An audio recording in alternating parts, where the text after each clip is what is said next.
Salut à tous, aujourd'hui on va parler d'art, plus précisément de comment les corps ont pu être représentés à différentes périodes historiques et artistiques. Encore une fois, je ne pourrais qu'effleurer les œuvres et les périodes évoquées parce que sinon ça ferait une vidéo de 6 heures et je pense pas que vous ayez envie de ça. Pour commencer, on va revenir aux origines de la représentation humaine. Et vous me connaissez, mon petit kiff dans la vie, c'est un peu la préhistoire. Oui, j'ai une vie, merde. Alors on va commencer par ça. Pour la préhistoire, on pourrait penser que les principales représentations humaines se trouveraient dans le contexte d'art pariétal. Si vous savez pas ce que c'est, j'ai fait une vidéo dessus. Mais en fait, des peintures d'hommes dans les grottes, il n'y en a que 16 complètes. Et les autres sont majoritairement des représentations de vagins schématisés et des hybridations hommes-animaux. Même si on a fait une découverte exceptionnelle de 150 visages moins schématisés que d'habitude dans la grotte de la Marche. En fait, la plupart des représentations humaines connues à la préhistoire sont des Vénus, de petites figurines féminines de quelques centimètres en ivoire ou en pierre.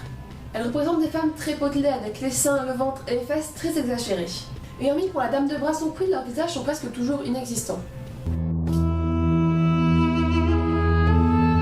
À l'inverse des exagérations, il y a les Égyptiens, chez qui les proportions sont très précises. On connaît tous la façon dont les Égyptiens représentent le corps, avec la tête et les membres de profil, et le buste et les épaules de face. En fait, de cette manière, tous les éléments du corps sont représentés de la façon la plus claire possible. Et si les représentations égyptiennes nous semblent être toutes les mêmes, c'est parce qu'elles suivent tous une grille de quadrillage très précise.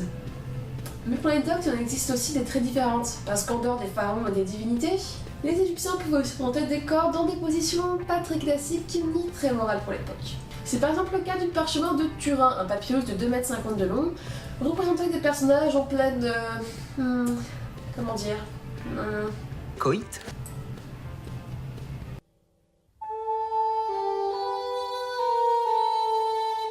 Pendant la période hellénistique, on recherche une imitation parfaite de l'homme, une imitation de mouvement à travers les souplesses et les attitudes des corps. On cherche à se rapprocher le plus possible du réel, en représentant l'homme sous tous ses détails et en cherchant à créer une image sur le vif. On peut voir ça par exemple avec le Laocoon, une sculpture de près de 2,50 m de haut, représentant le prêtre Laocoon et ses deux fils dévorés par les serpents comme décrit dans l'Odyssée. L'œuvre se rapproche autant que possible de la réalité à travers des détails, notamment dans l'anatomie et la musculature, mais aussi dans l'expression des personnages, dont les visages dégagent une tension dramatique. De plus, la sculpture semble être prise sur le vif avec les corps tendus et la recherche poussée de la musculature. Et à la Renaissance, on cherche à faire un peu pareil en fait. Oui, j'ai fait un méga saut dans le temps. Pour les hommes de la Renaissance, l'Antiquité c'est un peu le Leonardo DiCaprio de l'art. Donc on cherche aussi une vraisemblance et un naturalisme du corps.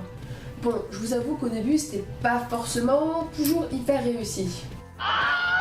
Mais petit à petit, les artistes parviennent à se rapprocher d'un réalisme du corps humain, même si celui-ci est toujours très idéalisé. On voit ça notamment avec Michel-Ange, pour qui l'homme doit être beau puisque Dieu l'a créé à son image. De plus, une beauté intérieure doit être reflétée par une beauté extérieure. On peut voir ça dans son David. Je suis très originale comme personne. Une œuvre impressionnante par la précision de la musculature et des détails, mais qui reste tout de même un corps idéalisé. On peut également le voir avec le Saint-Georges de Donatello, qui dégage une tension très réaliste dans sa posture et dans son expression.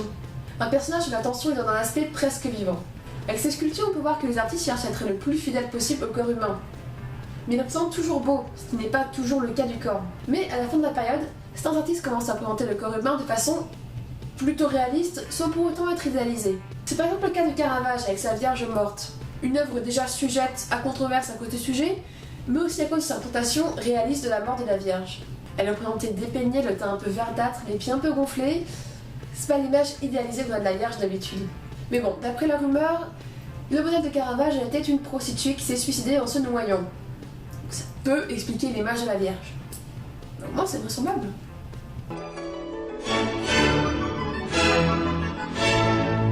On fait maintenant un nouveau grand bond dans le temps pour arriver au 19e siècle, avec les courants romantiques et réalistes. Avec le romantisme, on a à nouveau face des artistes qui ont représenté notre corps de façon naturelle, sans pour autant être 100% vraisemblable, à cause de quelques petits détails.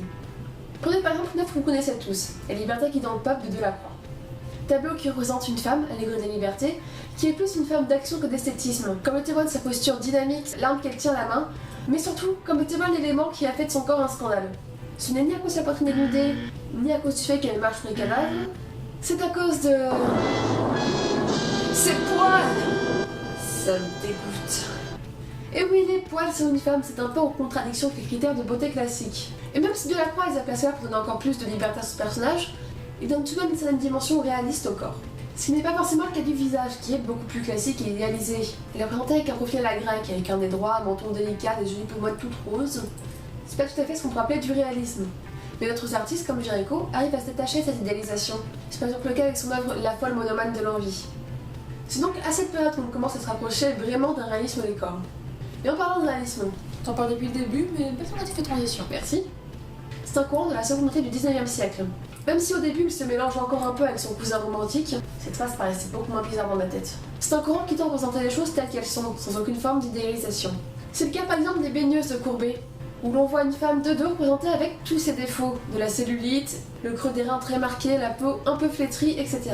Ici c'est une femme d'âge mûr qui est dépeinte de la façon la plus vraisemblable qui soit.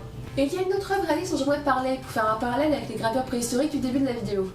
Mais son caractère interdit au moins de 18 ans me contraint de demander à la Romane du futur qui s'occupe du montage de bien falloir trouver une jolie image censure. Romane du futur s'il te plaît. Elle est charmante. Et donc voilà l'origine du monde de Gustave Courbet.